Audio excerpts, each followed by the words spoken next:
నమస్తే, welcome to VBC on TV news. ముందుగా ఈనాటి ముఖ్యాంశాలు. త్రిభువన్ సహకారీ బిల్లుకు లోక్సభ ఆమోదం. గ్రామీణ ఆర్థిక వ్యవస్థను శక్తివంతం చేస్తుందన్న అమిత్ షా. సీఎం చంద్రబాబు పోలవరం ప్రాజెక్ట్ పరిశీలన. నిర్వాసితులతో ముఖాముఖి, అధికారులతో సమీక్ష. Short train surface to air క్షిపణి ప్రయోగం సక్సెస్. డిఆర్డీఓ నేవీలకు రక్షణ మంత్రి రాజ్నాథ్ ప్రశంస. వచ్చే సంవత్సరాంతానికి పోలవరం పూర్తి. నిర్వాసితులకు 49 కాలనీలు నిర్మిస్తామన్న మంత్రి నిమ్మల.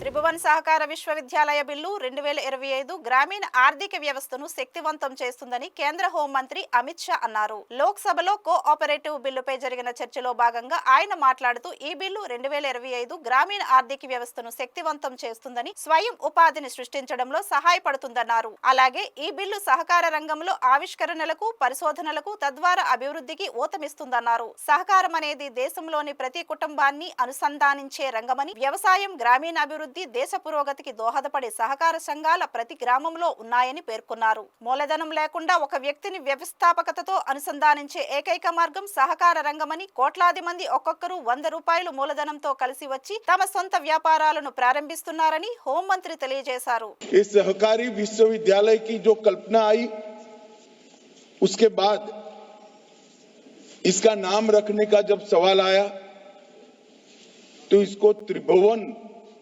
सहकारी विश्वविद्यालय नाम रखने का निर्णय हुआ।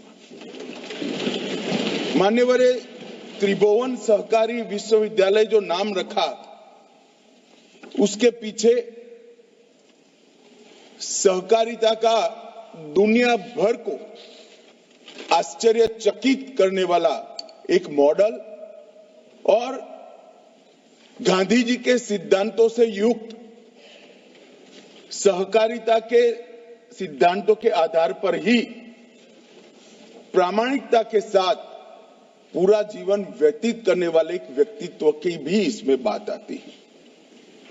ये त्रिभुवन जो नाम आया है, ये श्री त्रिभुवन काशीबाई पटेल के नाम से आया है।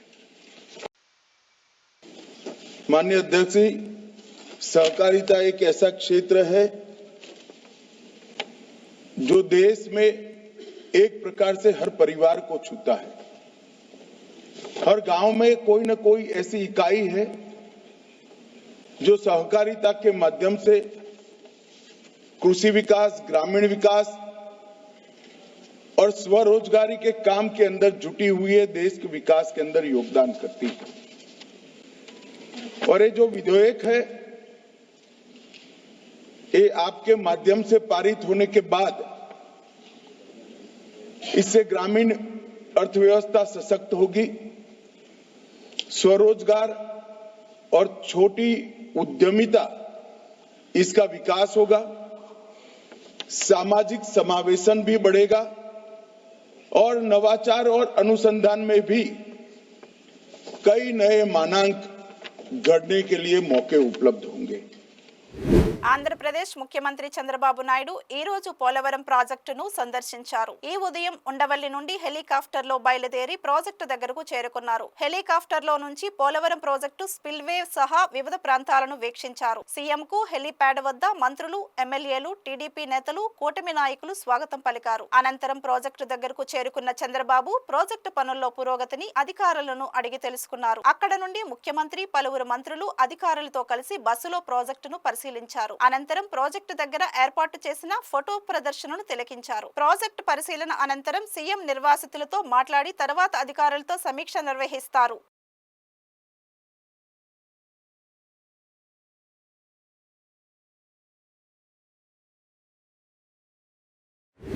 స్వదేశీయంగా అభివృద్ధి చేసిన short range surface to air క్షిపణి విఎల్ఎస్ఆర్ ఎస్ఏఎం ప్రయోగం విజయవంతమైంది. రక్షణ పరిశోధన అభివృద్ధి సంస్థ డిఆర్డీఓ, భారత నావికాదళం సంయుక్తంగా ఈ ప్రయోగాన్ని ఒడిశా తీరంలోని చాందీపూర్లోని ఇంటిగ్రేటెడ్ టెస్ట్ రేంజ్ ఐటీఆర్ నుండి చేపట్టాయి. పరీక్షా సమయంలో ఈ క్షిపణి చురుకుదనం, విశ్వసనీయత, పిన్ పాయింట్ ఖచ్చితత్వాన్ని నిర్ధారిస్తూ లక్ష్యాన్ని ఛేదించడం జరిగిందని డిఆర్డీఓ వర్గాలు ఒక ప్రకటనలో వెల్లడించాయి. ఈ సందర్భంగా రక్షణ మంత్రి రాజ్నాథ్ సింగ్ డిఆర్డీఓ, భారత నావికా దళాలను అభినందించారు. రక్షణ పరిశోధన రంగంలో అభివృద్ధి సామర్థ్యాలకు ఈ ప్రయోగం రుజువుగా నిలుస్తుందని ప్రశంసించారు.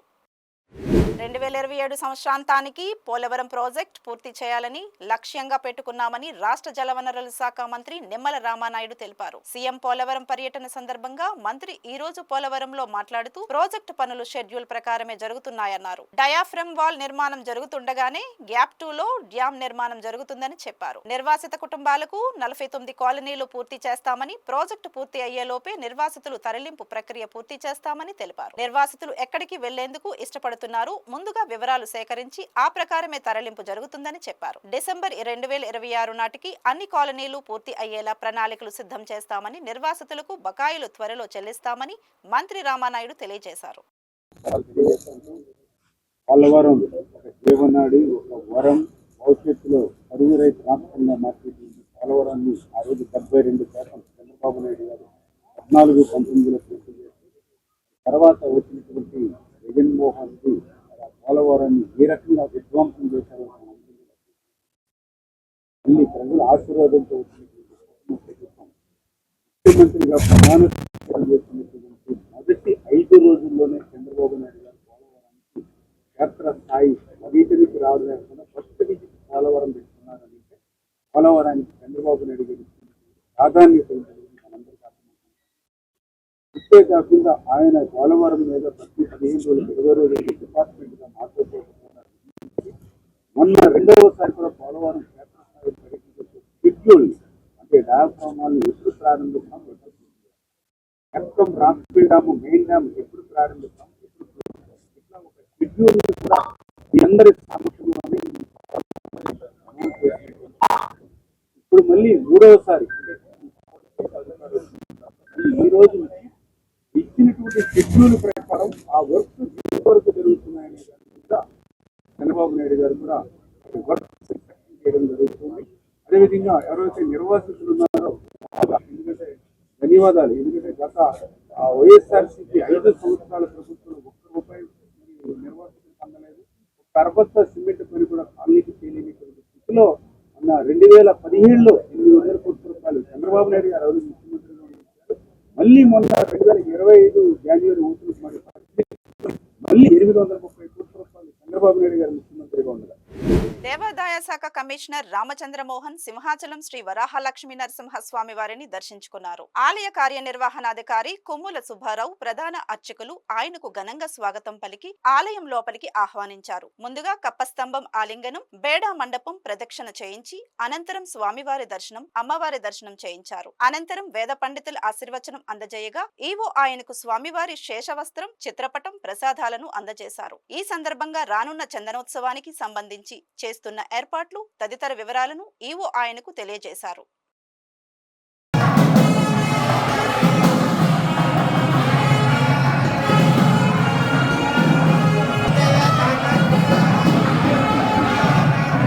సీఎం చంద్రబాబు ఏప్రిల్ 1వ తేదీన బాపట్ల జిల్లా పెద్దగంజాం పంచాయతీ గొల్లపల్లిలో పేదల సేవా కార్యక్రమంలో భాగంగా పర్యటించనున్నారు. ఈ నేపథ్యంలో పర్యటన ఏర్పాట్లను చీరాల ఆర్డీఓ చంద్రశేఖర్ నాయుడు, సీఎంఓ కార్యాలయం అధికారులు పరిశీలించారు. సీఎం పర్యటనకు సంబంధించి అన్ని ఏర్పాట్లు పూర్తి అయినట్లు అధికారులు తెలిపారు. సీఎం కాన్వేయ్ కి అవసరమయ్యే ప్రాంతాలను ఇతర అధికారులతో కలిసి క్షేత్రస్థాయిలో పరిశీలించినట్లు పేర్కొన్నారు. హెలీప్యాడ్ కు సంబంధించి 2 ప్రాంతాలు గుర్తించామని, ఇందులో ఒకటి సీఎంఓ అధికారులు ఖరారు చేస్తారని స్థానిక అధికారులు తెలిపారు.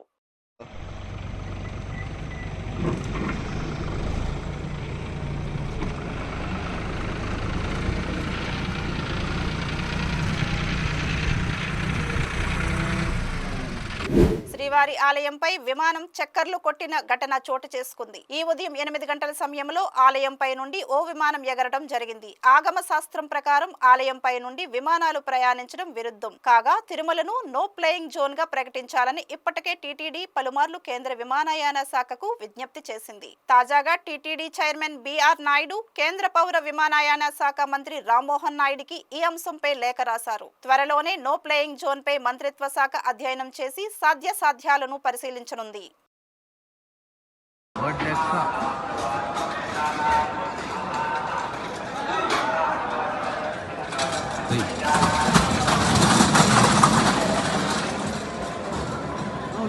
మిడిల్లోకి వచ్చింది.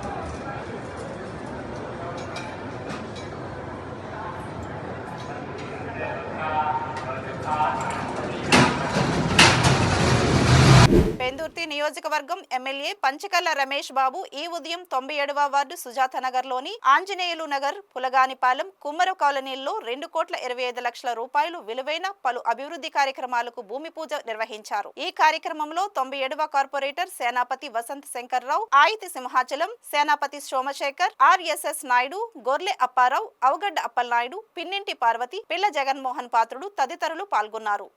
ఈ సందర్భంగా ఎమ్మెల్యే పంచకర్ల మీడియాతో మాట్లాడుతూ రాష్ట్రం ఆర్థిక ఇబ్బందుల్లో ఉన్న కూటమి ప్రభుత్వం సంక్షేమం, అభివృద్ధికి పెద్దపీట వేస్తోందన్నారు. గడిచిన 7 మాసాలుగా నియోజకవర్గంలోని 9 వార్డుల్లో 64 కోట్ల రూపాయలతో అనేక పనులు చేపట్టామని చెప్పారు. సీఎం, డిప్యూటీ సీఎంల సహకారంతో రూరల్, అర్బన్ ప్రాంతాల్లో అభివృద్ధి పనులు చురుకుగా సాగుతున్నాయన్నారు. నియోజకవర్గంలో పెండింగ్ పనులన్నింటినీ త్వరలోనే పూర్తి చేస్తామని ఎమ్మెల్యే తెలియజేశారు. రోడ్లు భూమి పూజ కార్యక్రమం, శంకుస్థాపన కార్యక్రమం చేస్తా ఉన్నాం. పెద్ద ఎత్తున మీరు చూస్తా ఉన్నారు. గత 7 మాసాలుగా మనకున్న 9 వార్డుల్లో దగ్గర 60 కోట్ల రూపాయలు, 64 కోట్ల రూపాయలు వసూలు చేస్తుంది. రాష్ట్ర ప్రభుత్వంలో ఆర్థిక ఇబ్బందులు ఉన్నప్పటికీ కూడా సంక్షేమం, అభివృద్ధి 2 కళ్ళులాగా ముందుకు తీసుకెళ్తున్న గౌరవ ముఖ్యమంత్రి నారా చంద్రబాబు నాయుడు గారి నాయకత్వంలో, ఉప ముఖ్యమంత్రి పవన్ కళ్యాణ్ గారి ఆశీస్సులతో అటు రూరల్లో కానీ ఇటు అర్బన్లో కానీ, రూరల్లో పవన్ కళ్యాణ్ గారి పంచాయతీరాజ్ నుంచి, ఎన్ఆర్జీఎస్ నుంచి ఒక 40 కోట్లు తెచ్చుకున్నాం. ఇక్కడ మున్సిపల్ మంత్రి నారాయణ గారు, ముఖ్యమంత్రి చంద్రబాబు నాయుడు గారి ఆశీస్సులతో దగ్గర 64 కోట్ల రూపాయలు తెచ్చుకున్నాం. అంటే చెయ్యాలన్న మనసుంటే ఆర్థిక ఇబ్బందులు ఉన్నప్పటికీ కూడా వెనకబడిన ప్రాంతాలు, విలీన గ్రామాలైన మన ప్రాంతానికి పెద్దపీట వేస్తామని చెప్పి మొన్న రివ్యూ మీటింగ్లో కూడా నారాయణ గారు మాట్లాడడం జరిగింది. చేయాలన్న తప్పనున్న కార్పొరేటర్లు దొరకడం కూడా మా అదృష్టం. మా వసంత శంకర్రావు గారి ఆధ్వర్యంలో ఇంకా ఇప్పుడు కూడా పోయి మాట్లాడుకున్నాం. ఈ వారంలో ఒక్క రోడ్డు కూడా మిగలకుండా మొత్తం వార్డులు అన్ని ఎస్టిమేషన్లు వేయించి ఇంకా పెట్టాల్సినవి ఏమన్నా ఉంటే ప్రయారిటీ బేసిస్లో పెట్టి రాబోయే సంవత్సరం కాలంలో ఈ వార్డుల్లో ఒక్క పని మిగిలి ఉంది అని, ఒక్క రోడ్డు కానీ ఒక డ్రైన్ కానీ మిగిలి ఉంది అనేది అనకుండా అన్ని పనులు చేసే బాధ్యత మేము ఇరువురు తీసుకుంటామని చెప్పి మాటిస్తూ, మరి ఈరోజు 2,25,00,000 రూపాయల పనులకి మరి భూమి పూజ చేయడం అనేది నిజంగా ఆనందంగా ఉంది. తప్పకుండా ఇంకా చాలా కాలంగా ప్రజల్లో అండరెస్ట్తో ఉన్న అన్ని ప్రాంతాలను కూడా కలుపుకుని అన్ని పనులు పూర్తి చేస్తామని చెప్పి మీ ద్వారానే మాట్లాడారు. చేతి వృత్తులను నమ్ముకొని జీవనం సాగిస్తున్న కుటుంబాలు జీవనోపాధికి కావలసిన పనిముట్లను అందించి ప్రభుత్వం చేయూతనిస్తుందని రాజమహేంద్రవరం రూరల్ ఎమ్మెల్యే గోరంట్ల బుచ్చయ్య చౌదరి అన్నారు. కడియం మండల పరిషత్ కార్యాలయంలో ఎంపీపీ వెలుగుబంటి సత్యప్రసాద్ అధ్యక్షతన ఆదరణ పథకంపై అవగాహన సదస్సు జరిగింది. ఈ కార్యక్రమానికి ముఖ్య అతిథిగా విచ్చేసిన ఎమ్మెల్యే మాట్లాడుతూ అర్హులైన వారికి పార్టీలు చూడకుండా పనిముట్లను అందించాలన్నారు. ఎన్నికల్లో ఇచ్చిన హామీ మేరకు 3 ఉచిత గ్యాస్ సిలిండర్లు పథకం అమలులోకి వచ్చిందని, మే, జూన్ నెలల్లో తల్లికి వందనం కింద 15,000 రూపాయలు, రైతు భరోసా కింద 20,000 రూపాయలను అందిస్తామన్నారు. సంక్షేమం మనం ఏదైతే ఒక్క మాట అనేదానికి 4,000 రూపాయల చొప్పున పెన్షన్ పెంచి 1వ తారీఖే ఇచ్చే కార్యక్రమం అమలు అవుతుంది. 13 రకాల పెన్షన్లు 4,000 నుంచి 15,000 రూపాయల దాకా, పూర్తిగా మంచాన పడిపోయిన వాళ్ళకి 15,000 రూపాయలు ఇస్తున్నాం. వికలాంగులకు 6,000 ఇస్తున్నాం. కిడ్నీ వ్యాధిగ్రస్తులకి తలసీమియాలకు 10,000 ఇస్తున్నాం. నెలకి 3వ తారీఖే ఎలాంటి ఇబ్బంది లేకుండా ఇంటికి తెచ్చిచ్చే కార్యక్రమం అమలవుతుంది. అలాగే 3 గ్యాస్ బండ్ల పథకం అమలైంది. ప్రతి 4 నెలలకు ఒక గ్యాస్ బండ ఉచితంగా మనం ఇస్తున్నాం.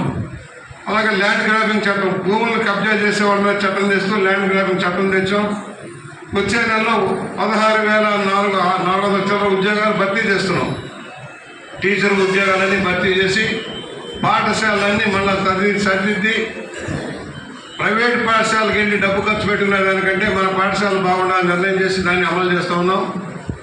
వచ్చే నెలలో మేలో ప్రతి బిడ్డకి 15,000 రూపాయలు ఫీజు రియంబర్స్మెంట్ చేస్తున్నాం. గతంలో అమ్మఒడి అన్నారు, సరిగా ఇవ్వలేదు. ఒకళ్ళకే అన్నారు, అది సరిగా రాలేదు. ఇప్పుడు 2 బిడ్డలకి ప్రతి బిడ్డకి 15,000 రూపాయలు స్కూల్స్ తెచ్చే లోపల ఇవ్వాలని నిర్ణయించారు. మేలో మీరు ఎవరూ రూపాయి ఖర్చు పెట్టకుండానే మీ బిడ్డలు ఎంతమంది ఉన్నారో అంతమందికి కూడా స్కూల్కి కళాశాలకి డబ్బులు అయిపోతున్నారు. అలాగే రైతు రుణమాఫీ చేసేదాని కోసం ఆ గతంలో చర్యలు తీసుకున్నాం. మళ్ళీ ఇప్పుడు 20,000 రూపాయల చొప్పున ప్రతి రైతుకి ఇవ్వాలి, జూన్లో ఇవ్వాలని నిర్ణయం చేశాం. పాత బాకీలు 80,000 కోట్లు మన ఎక్కడ పెట్టిపోయారు. పాత బాకీలన్నీ ఇంకోటి తెచ్చుకుంటున్నాం. ఆఖరికి ఉద్యోగుల ప్రావిడెంట్ ఫండ్లు వారు బెనిఫిట్స్ కూడా కాజేసిపోతే 30,000 కోట్లు మళ్ళీ ఇవాళ క్లియర్ చేసుకుంటూ వెళ్తా ఉన్నాం. అయినా కూడా ఇవాళ గ్రామాల్లో పనులు మొదలైనవి. సీఎం చంద్రబాబు నాయుడు ఆదేశాల మేరకు నియోజకవర్గ స్థాయిలో ప్రజా సమస్యలు పరిష్కార వేదిక నిర్వహించి ప్రజల నుండి సమస్యలు వ్రాతపూర్వకంగా స్వీకరిస్తున్నామని ఎమ్మెల్యే వేగుళ్ల జోగేశ్వరరావు తెలియజేశారు. మండపేట వద్ద మున్సిపల్ కార్యాలయం నందు తన ఛాంబర్లో ఎమ్మెల్యే వేగుళ్ల జోగేశ్వరరావు ప్రజల నుండి విజ్ఞప్తులు స్వీకరించారు. ఈ సందర్భంగా ఎమ్మెల్యే వేగుళ్ల జోగేశ్వరరావు మాట్లాడుతూ ప్రజా సమస్యల పరిష్కార వేదికకు అందిన దరఖాస్తులను శాసనసభ్యులకు ప్రభుత్వం ఇచ్చిన ప్రత్యేక యాప్లో నమోదు చేస్తామని తెలియజేశారు. కేవలం నియోజకవర్గ స్థాయిలోనే కాకుండా ప్రజలకు మరింత చేరువ అవ్వడానికి మండల స్థాయిలోనూ ప్రజా సమస్యల పరిష్కార వేదిక నిర్వహిస్తామని ఆయన పేర్కొన్నారు. ఈ కార్యక్రమంలో మున్సిపల్ కమిషనర్ రంగారావు, విద్యుత్ ఏడీ శ్రీధర్, ఏఈ ముని, తహసీల్దార్ కార్యాలయం సిబ్బంది, ఎంపీడీఓ కార్యాలయ సిబ్బంది, అధిక సంఖ్యలో దరఖాస్తుదారులు పాల్గొన్నారు. మన ముఖ్యమంత్రి వర్యులు శ్రీ నారా చంద్రబాబు నాయుడు గారి ఆదేశాల మేరకు ఒక ప్రజా సమస్యల పరిష్కారం నిమిత్తం గ్రీవెన్సల్ని ప్రతి బుధవారం ఏర్పాటు చేయమని చెప్పి శాసనసభ్యుల్ని ఏర్పాటు చేయమని చెప్పి ఆదేశించడం జరిగింది. దానిలో భాగంగానే మరి ఈ రోజున బుధవారం ఉదయం 10 గంటల నుంచి మరి ప్రజల నుంచి స్వయంగా ఆ యొక్క గ్రీవెన్స్ తీసుకుని సంబంధిత అధికారులు ఇస్తూ దాంతోపాటుగానే దీన్ని పైకి మన గవర్నమెంట్ కూడా మాకు ఒక యాప్ ఇచ్చారు. ఆ యాప్లో అప్లోడ్ చేయమని చెప్పి కూడా కోరడం జరిగింది.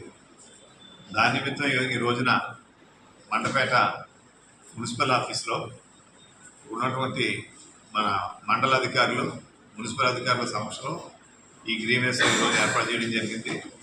ఇది ప్రతి బుధవారం కూడా చేయమని చెప్పారు. దానిపైన అంటే వాళ్ళు చెప్పిందైతే నియోజకవర్గ హెడ్ క్వార్టర్స్లో పెట్టమని చెప్పారు. దీన్ని అవసరాన్ని బట్టి వీళ్ళు బట్టి మండలాల్లో ఇప్పుడు ఒక వారం తీసుకెళ్దామని చెప్పి ఆలోచిస్తున్నాం. ఏదేమైనా ప్రతి బుధవారం ఉదయం 10 గంటలకి గ్రీవెన్స్ మన ప్రజల నుంచి సమస్యల పరిష్కారం కోసం పరిష్కార వేదికగా తీసుకుని దాన్ని అతి తొందరలోనే మళ్ళీ ఆ పరిష్కారం కూడా తీసుకునే బాధ్యతని ఈ యొక్క కూటమి ప్రభుత్వం తీసుకుంటుందని చెప్పి మండపేట నియోజకవర్గ ప్రజలందరికీ కూడా నేను విజ్ఞప్తి చేస్తున్నాను. మరి దీనికి అందరూ కూడా సహకరించి మీ యొక్క సమస్యలు ఏమన్నా ఉంటే మా దృష్టికి తీసుకురావాల్సిందిగా అందరూ కోరుకుంటున్నాను. అందరికీ నమస్కారం. విశాఖ అంటే సాగర తీరం, సాగర తీరం అంటే విశాఖ. ఈ సువిశాలమైన విశాఖ సాగర తీరం రాను రాను ప్లాస్టిక్ వ్యర్థాలతో నిండిపోయి చెత్తా చెదారాలతో దర్శనమిస్తుంది. సేద తీరటానికి వచ్చే సందర్శకులు కూడా బీచ్ ని ప్లాస్టిక్ వ్యర్థాలతో నింపేశారు. స్వర్ణాంధ్ర, స్వచ్ఛాంధ్ర అని ముఖ్యమంత్రి ఇచ్చిన పిలుపు ఏ మేరకు పనిచేస్తుందో చూడండి.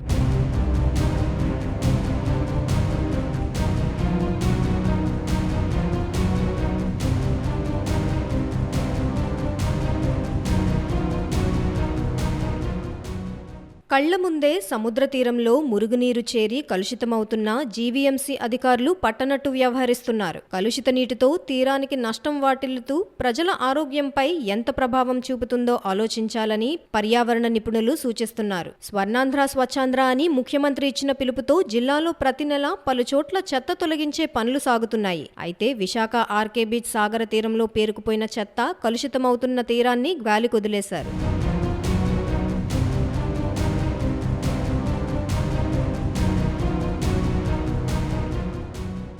ఈ డ్రైనేజ్ వల్ల ఏంటంటే చాలా ఇబ్బందిగా ఉంది. ఎందుకంటే సముద్రంలో కొద్దిగా కలుషితం వల్ల చేపలు గట్ట చనిపోవడం కానీ ఏదైనా కానీ అవుతుంది. దీనివల్ల ఒక గవర్నమెంట్ కూడా స్పందించాలి. నాకు తెలిసినంత వరకు అయితే ఇదైతే బీచ్లో వదలడం కరెక్ట్ కాదు డ్రైనేజ్ అనేది. దీనివల్ల గవర్నమెంట్ ఎటువంటి చర్యలు తీసుకుంటే బాగుంటుంది? నాకు తెలిసినంత వరకు అయితే పైప్ లైన్ ఇచ్చి లోపలికి వదిలినట్టయితే పర్లేదు. ఇలా ఉంటే మాత్రం అందరికీ ఇబ్బంది, బీచ్ కూడా ఇదే ఇబ్బంది. అనారోగ్యం కూడా పాడైపోతారు కదా, ఆరోగ్యం పాడైపోద్ది. ఇక్కడ చాలామంది కూడా మధ్యకారు పిల్లలందరూ కూడా ఇక్కడే కాలువలో గట్రా ఆడుతూ ఉంటారు. ఈ సముద్రంలో ములగడం కానీ ఎండాకాలం కాబట్టి చాలామంది బీచ్లో ములగడానికి ఎక్కువగా ఇష్టపడతారు. ఈ టైంలో ఏంటంటే కాలువ ఎక్కువ ఉంది కాబట్టి ఇక్కడ ఈ కాలువలో ఆడడం కానీ జబ్బులు పడడం కానీ జరుగుతుంటాయి. మరి ఇక్కడ దీనికి ఏదైనా అధికారం ఏమైనా చేస్తే బాగుంటుంది ప్రభుత్వం ఏమైనా. మురుగునీటి కాలువల ద్వారా వ్యర్థాలెన్నో ప్రతిరోజు సముద్రంలో కలుస్తున్నాయి. ప్లాస్టిక్ వస్తువులు సముద్ర జలాల్లో కలిసి మళ్లీ ఒడ్డుకు కొట్టుకు వస్తున్నాయి. సందర్శకులు తమతో తీసుకొచ్చిన తినుబండారాలు, సంచులను బీచ్ వద్ద పారవేస్తున్నారు. దీంతో అందమైన తీరం అపరిశుభ్రంతో నిండిపోతోంది. నగరం నుంచి వచ్చే మురుగునీరు సముద్రంలో కలిసిపోవడంతో సముద్ర జలాలు పూర్తిగా కలుషితమవుతున్నాయి. దీంతో సముద్ర జలాల్లోని మత్స్య సంపద నాశనమవుతోంది.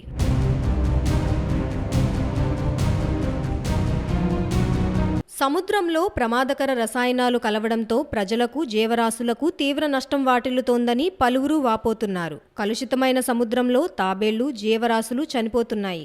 సముద్రంలో నివసిస్తున్న జీవరాశులకు ఆక్సిజన్ అందక మృతి చెందుతున్నాయని పర్యావరణ నిపుణులు హెచ్చరిస్తున్నారు. పర్యావరణ పరిరక్షణే లక్ష్యంగా ప్రకృతి రమణీయతను కాపాడడంలో ప్రతి ఒక్కరూ భాగస్వాములు కావాలని పలువురు అభిప్రాయం వ్యక్తం చేస్తున్నారు. ఇప్పటికైనా అధికారులు చొరవ తీసుకుని సమస్యను పరిష్కరిస్తే తీరానికి వచ్చే సందర్శకులు కాస్త ఉపశమనం పొందుతారు.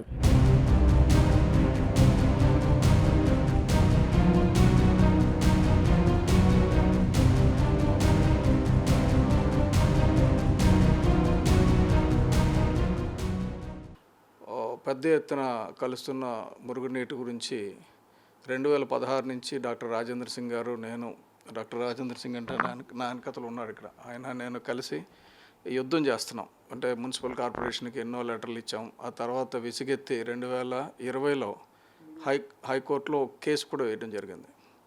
హైకోర్టులో కేసు వేసిన తర్వాత ఏమైందంటే హైకోర్టు చివాట్లు పెట్టింది.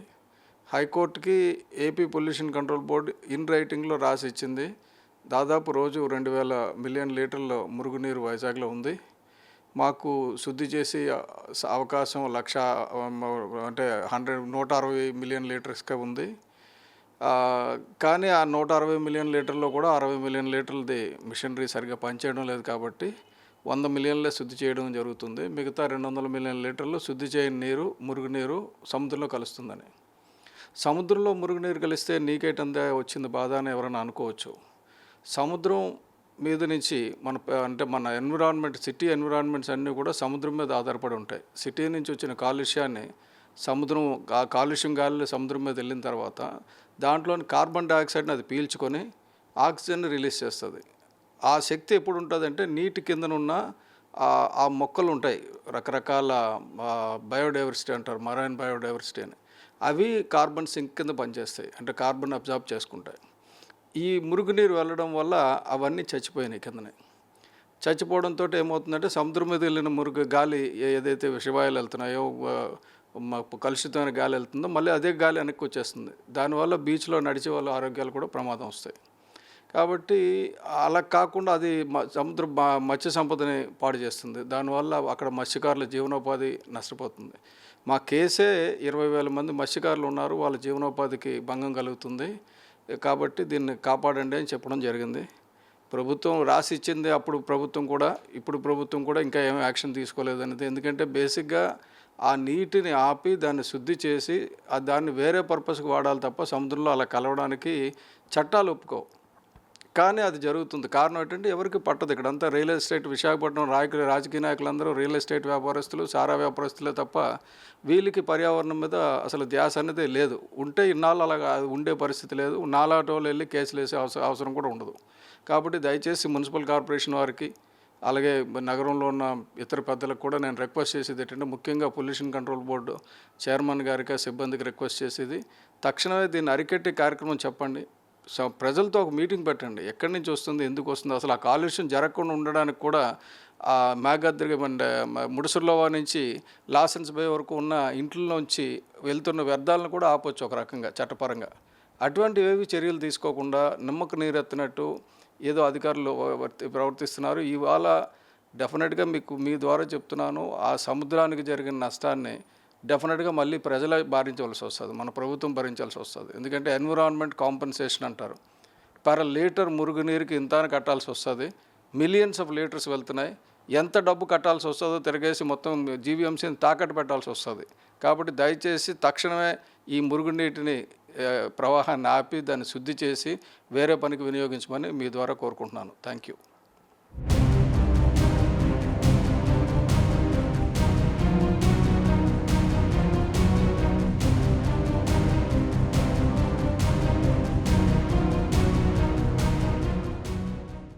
సువిశాలమైన సాగర తీరము.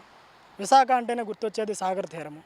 అటువంటి సాగర తీరంలో పేరుకుపోయిన చెత్త, కలుషితం అవుతున్న తీరాన్ని గాలికి వదిలేశారు. సముద్రంలో ప్రమాదకరమైన రసాయనాలు కలవడంతో ప్రజలకు, జీవరాశులకు నష్టం కలుగుతుంది. దీనిపై అధికారులు చొరవ తీసుకొని సమస్యను పరిష్కరించాలని సందర్శకులు కోరుతున్నారు. కెమెరామెన్ ప్రేమ్తో Pavan, BBC on TV, Visakhapatnam. Pendurthi నియోజకవర్గంలోని వివిధ ప్రాంతాల్లో జరిగిన చోరీలకు సంబంధించిన 17 లక్షల రూపాయల సొమ్మును రికవరీ చేసినట్టు పెందుర్తి క్రైమ్ పోలీసులు తెలిపారు. ఈ మేరకు రికవరీ సొమ్ము వివరాలను west sub division crime CIN Srinivasa Rao వెల్లడించారు. పినగాడి గ్రామంలో డిసెంబర్ 3, 2024 తేదీన జరిగిన చోరీకి సంబంధించి 8 తులాల బంగారం, 30 తులాల వెండి, 5 లక్షల నగదును రికవరీ చేశామని తెలిపారు. అలాగే ఫిబ్రవరి 14, 2025 తేదీన పెందుర్తిలో ఒక నగల దుకాణంలో దొంగతనానికి పాల్పడిన భార్యాభర్తల నుండి 5 గ్రాముల బంగారాన్ని స్వాధీనం చేసుకున్నట్టు చెప్పారు. ఫిబ్రవరి 17, 2025 తేదీన నాయుడు తోటలో జరిగిన చోరీకి సంబంధించి బండారు భవానీ అనే మహిళ నుండి అపహరించిన మంగళసూత్రాన్ని స్వాధీనం చేసుకున్నామని తెలియజేశారు. ఈ 3 కేసులను చాకచక్యంగా ఛేదించిన N Srinivas, D Suribabu, KVSN మూర్తి, G నాగరాజు, B దేవుడు నాయుడు, P హైమావతి, శివప్రసాద్, భవానీ అభినందించారు. ఈరోజు Pendurthi police station west sub division క్రైమ్లోని రేవ్ అయినటువంటి పెనగాడి సంబంధించిన రాబరీ కేసులో ఇందులో కంప్లైంట్ షేక్ షకీనా అనే ఆవిడ 50 సంవత్సరాలు, ఆవిడ పెనగాడి విలేజ్లో నివసిస్తున్నారు. ఆవిడ తేదీ 3/12/2024 రాత్రి 10 గంటలకి వాళ్ళ ఇంటి మీద, వాళ్ళ ఇంట్లోకి ఒక 3 వ్యక్తులు వచ్చి ఆవిడ తలుపు కొట్టి లేపి లోపలికి వచ్చి ఒక కత్తి పెట్టుకుని ఆవిడని బెదిరించి లోపలికి వచ్చి 3 కూడాను ఆవిడని పక్కకి పట్టుకుని బీరువాలో ఉన్న gold, next cash 5 lakhs, gold 8.5 తులాలు, సిల్వర్ 30 తులాలు, బంగారాన్ని రాబరీ చేసి పట్టుకెళ్ళిపోయిందని చెప్పి ఆవిడ కంప్లైంట్ చేయడంతో ఇమీడియట్గా మేము అక్కడికి చేరుకుని మా పోలీసు, పెద్ద పోలీసు వాళ్ళు అందరూ కూడా మొత్తం అందరూ చేసుకుని పై ఆఫీసర్లు కూడా దీనికి విజిట్ చేసి అందరూ ఒకటి వెళ్ళడం జరిగింది. పార్వతీపురం మన్యం జిల్లా మత్స్యశాఖ కార్యాలయంలో అవినీతి నిరోధక శాఖ అధికారులు దాడులు నిర్వహించారు. ఈ సందర్భంగా మత్స్యశాఖ అధికారి వేముల తిరుపతయ్య ఒక వ్యక్తి దగ్గర నుండి 60,000 రూపాయలు లంచం తీసుకుంటూ ACP అధికారులకు చిక్కారు. జిల్లా మత్స్యశాఖ కార్యాలయంలో లంచం తీసుకుంటుండగా ACP అధికారులు రెడ్ హ్యాండెడ్ గా పట్టుకున్నారు. తిరుపతయ్యపై ACP అధికారులు కేసు నమోదు చేశారు. పాలకొండ మండలం టీడీ తారాపురం గ్రామానికి చెందినటువంటి ఒక ఫిష్ సీడ్ ఫార్మ్ సప్లై చేసేటటువంటి అతను ప్రొప్రైటరు కోటదుర్గ గిరిజన ఫిష్ సీడ్ ఫార్మ్ అని, దాని ద్వారా గవర్నమెంట్ వారి ఉత్తర్వుల మేరకు, అలాగే ఈ పాలకొండ, పార్వతీపురం, మన్యం జిల్లాలు, సీతంపేట, ITDA పరిధిలో వచ్చేటటువంటి గిరిజన గ్రామాలన్నిటికీ ఫిష్ షీట్స్ సప్లై చేయడం జరిగింది. ప్రాపర్ టెండర్, ప్రాపర్ వేలో సప్లై చేయడం జరిగింది. అన్ని జరిగిపోయాయి. అయితే వీటికి సంబంధించినటువంటి బిల్స్ ఏవైతే ఉన్నాయో ఆ బిల్స్ అతనికి రావాల్సినటువంటి సుమారు 60 లక్షల రూపాయలు, అతనికి రావాల్సినటువంటి 60 లక్షల రూపాయలు దానికి సంబంధించినటువంటి అతని అకౌంట్ లో పడిన తర్వాత ఇతను 1% బ్రైబ్ అడిగాడు. 1% ఇచ్చేయాల్సిందే. జిల్లా మత్స్యశాఖ అధికారి పార్వతీపురం, ఆయన పేరు వేముల తిరుపతయ్య. ఆయన 60,000 రూపాయల లంచం అడగడంతో లంచం ఇవ్వడం ఇష్టం లేనటువంటి వ్యక్తి మా ఏసీబీని సంప్రదించి మాకు రిపోర్ట్ ఇవ్వడం జరిగింది. రిపోర్ట్ ఇచ్చిన తర్వాత మేము క్షుణ్ణంగా వెరిఫై చేసుకున్నాము. అలాగే అతని తాలూకు యాంటిసిడెంట్స్ కూడా వెరిఫై చేసుకుని ఈరోజు ఆ 60,000 రూపాయల లంచాన్ని ఇస్తుండగా రెడ్ హ్యాండెడ్గా అతన్ని పట్టుకోవడం జరిగింది. అతని ఆఫీసులోనే, అతని రూమ్లోనే 60,000 రూపాయలు తీసుకున్నారు. ఆయన లెక్క పెట్టుకున్నాడు, డ్రాయర్లో పెట్టుకున్నాడు. మేము వెంటనే వచ్చి అతన్ని రెడ్ హ్యాండెడ్గా పట్టుకోవడం జరిగింది. పాస్టర్ ప్రవీణ్ మృతిపై ఎగ్జిక్యూటివ్ మెజిస్ట్రేట్ తో విచారణ జరిపించాలని నిర్ణయించామని తూర్పుగోదావరి జిల్లా ఎస్పీ నరసింహ కిషోర్ తెలిపారు. హైదరాబాద్ కు చెందిన పగడాల ప్రవీణ్ కుమార్ మృతదేహాన్ని రాజమండ్రి శివారులో రోడ్డు పక్కన మంగళవారం ఉదయం స్థానికులు గుర్తించి పోలీసులకు సమాచారం అందించినట్టు ఎస్పీ మీడియా సమావేశంలో పేర్కొన్నారు. సోమవారం రాత్రి 11:43 ప్రవీణ్ ద్విచక్ర వాహనంపై వెళుతున్న సీసీటీవీ ఫుటేజ్ సేకరించామని ఎస్పీ తెలిపారు. ప్రవీణ్ మృతి చెందిన ఘటనా స్థలంలో డాగ్ స్క్వాడ్, క్లూస్ టీమ్ సహాయంతో కొన్ని ఆధారాలు సేకరించామన్నారు. ఇంతవరకు లభ్యమైన ఆధారాలపై లోతుగా దర్యాప్తు చేస్తామని, కేసు విచారణ కోసం ప్రత్యేక బృందాన్ని ఏర్పాటు చేశామని చెప్పారు. టీమ్ ఆఫ్ డాక్టర్స్ తో పోస్టుమార్టం చేయించామని, ఈ ప్రక్రియ మొత్తం వీడియో రికార్డింగ్ చేయించామన్నారు. అనంతరం మృతదేహాన్ని రాజమండ్రి ప్రభుత్వ ఆసుపత్రి నుంచి హైదరాబాద్ కు తరలించడం జరిగిందన్నారు. ఈ కేసుకు సంబంధించి ఎవరి దగ్గరైనా ఆధారాలు ఉంటే ఇవ్వాలని ఎస్పీ విజ్ఞప్తి చేశారు. మీ అందరికీ తెలుసు, పగడాల ప్రవీణ్, ప్రవీణ్ అనేవారు మృతి చెందారు. మన ప్రాంతంలో వారి మృతదేహం వారి కుటుంబానికి, క్రైస్తవ సమాజానికి, వారి మిత్రులందరికీ కూడా ప్రగాఢ సంతాపం తెలియజేస్తున్నారు. అదే సందర్భంగా ఈ కేసుకి సంబంధించి వివరాలు తెలియజేసే ముందు మీ అందరికీ తెలుసు, ఈ కేసు కనుక చాలా నిన్న ఈరోజు కూడా మీరు చూసినట్టయితే అనేక రకాలైనటువంటి విషయాలు సోషల్ మీడియాలో కానీ బయట కానీ డిస్కస్ చేస్తున్నారు. మీడియాలో కానీ, మెయిన్ మీడియాలో కానీ. సో మీరందరూ కూడా ఆ రోజు 24th ఏదైతే జరిగిందో, మనకి 25th మార్నింగ్ అరౌండ్ 8:30 టైంకి మా ఏఎస్ఐ గారు నడిచొస్తుంటే, ఆ నడిచొస్తున్నప్పుడు ఎవరో చెప్పారు ఇక్కడ బాడీ పడి ఉందండి. చెప్పిన తర్వాత ఆయన దగ్గర చూసిన వెంటనే పోలీస్ స్టేషన్కి తెలియజేశారు. ఎస్ఐ గారు రష్ అయ్యారు. ఎప్పుడైనా ఒక డెత్ అవ్వగానే వెంటనే మనకి ఎవరో తెలియదు కదా, సో ఇమీడియట్గా BR1 పిలిపించుకోండి. అలాగే డెత్ అయింది లేదా చూడడానికి కూడా డాక్టర్ని పక్కనే ఉన్న హాస్పిటల్ నుంచి పిలిపించుకున్నారు. పిలిపించుకొని వారు ముగ్గురు కలిపి డిస్కస్ చేశారు. అక్కడ మొబైల్ పడి ఉంది. మొబైల్లో ఎస్ఐ గారు ఎవరో తెలుసుకోవాలి కాబట్టి ఫింగర్ ప్రింట్ ఓపెన్ చేయగానే లాస్ట్ కాల్ రామ్మోహన్ అనేటటువంటి వ్యక్తి, ఆర్జేవై రామ్మోహన్ ఆర్జేవై అనే ఆయనకి చేయబడి ఉంది. ఆయనకి ఫోన్ చేశారు.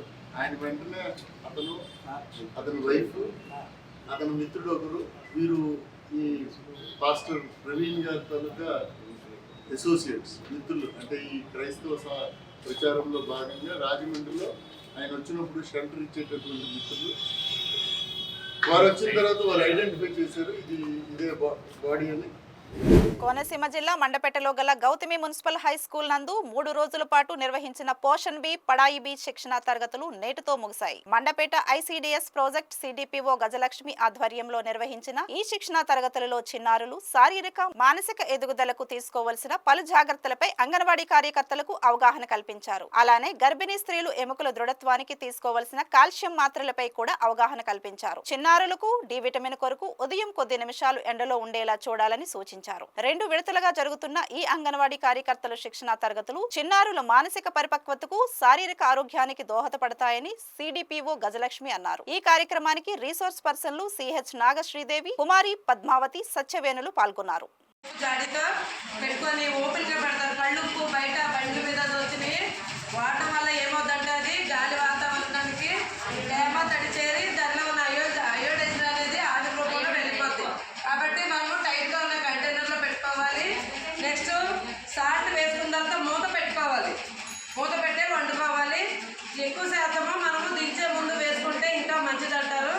ఇంకా మంచిది ఇది ఏంటంటే ఇప్పుడు మనం పిల్లలకి నిమ్మకాయ బద్దలు, మామిడికాయ ముక్కలు ఎలా ఇస్తాము, నారింజ బద్దలు, దాని మీద కూడా సాల్ట్ జల్లి ఇవ్వడం వల్ల డైరెక్ట్గా అయోడైన్ అనేది బాడీలోకి వెళ్తుంది. నెక్స్ట్ మజ్జిగ, ఇలాంటి కొన్ని పదార్థాలు నిమ్మ వాటర్ ఉప్పుతో తాగినవి కూడా ఉంటాయి. ఇలాంటి వాటర్ డైరెక్ట్గా తీసుకోవడం వల్ల డైరెక్ట్గా వెళ్తుంది. కూరలో వేసింది ఆవిరైపోతాయి కాబట్టి మనము మూత పెట్టుకొని వంట చేసుకోవాలి. సాల్ట్ మీద మూత ఉండాలి. కూరలకి దించుకుని వేసుకోవాలమ్మా, దించుకుని వేసుకుంటే ఇక్కడ ఏముంది విటమిన్ డి మరియు కాల్షియం లోపం. ఇది వేస్తే సమాధానం అమ్మా, విటమిన్ డి లోపం, కాల్షియం లోపం వల్ల గర్భవతి సరైన పద్ధతిలో తీసుకోకపోతే పుట్టే బిడ్డలకి ఇలా మకరకాలు రావడం కూడా జరుగుతుంది. తొట్టి కాళ్ళు అంటారు కదా, పాలు మరియు పాల ఉత్పత్తులు, పెరుగు, మజ్జిగ, లస్సీ, పన్నీరు, రాగి, చిక్కుళ్ళు మరియు ఆకుపచ్చ ఆకుకూరలు కాల్షియం అధికంగా ఉండే ఆహారాలు వినియోగాన్ని ప్రోత్సహించండి. పిల్లలకు సూర్యరశ్మి అంటే విటమిన్ డి అన్నాం కదా. విటమిన్ డి అనేది మనం మార్నింగ్ లేతగా వచ్చే అంటే ఎర్లీ మార్నింగ్ కిరణాలు చాలా స్వచ్ఛంగా వస్తుంటాయి, అంటే హీట్ లేకుండా. అలాంటి దానివల్ల మనము ఉండాలి, పిల్లలు కూడా ఉండడం వల్ల వాళ్ళకి విటమిన్ డి అనేది ఈ వార్తలు ఇంతటితో సమాప్తం. మరిన్ని విశేషాలతో మళ్ళీ కలుద్దాం.